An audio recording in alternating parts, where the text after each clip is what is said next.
Khairpur basic health union दारावाहण में एक अहम मीटिंग डॉक्टर मीर परवेज़ टालपुर की ज़ेर सदारत में थी, जंहिंमें इलाइक़े जे मुअज़्ज़िज़नि ऐं शहरनि शिरकत कई। डॉक्टरनि ऐं शहरनि मुख़्तलिफ़ मसइलनि ते बहस कयो, जंहिंमें BHU दारावाहण खे अपडेट करे 24 कलाक कयो वञे, एम्बुलेंस जी सहूलियत ॾिनी वञे ऐं ॿी सिहत जे हवाले सां हर हिकु पंहिंजा राया ॾिना ऐं डॉक्टर मीर परवेज़ टालपुर जी महिनत खे कुझु शहरनि साराहियो ऐं सभिनी आयल इलाइक़े वासियुनि इहो बि ॿुधायो त डॉक्टर साहिब जी वॾी ॻाल्हि इहा आहे जो टाइम जो पाबंद आहे ऐं हर मरीज़ सां सुठी तरह सां पेश अचे थो, तोड़े इहो क़रीब हुजे आमीर।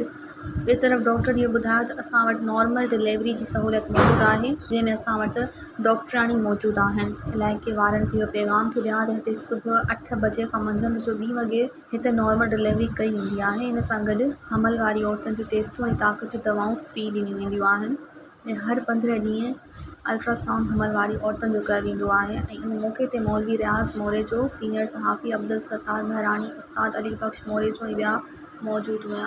मज़ीद ख़बरनि ऐं तफ़सीलात लाइ विज़िट कयो असांजी वेबसाइट www.awamiNewsHD.com ऐं ॾिसंदा रहो अवामी न्यूज़ HD।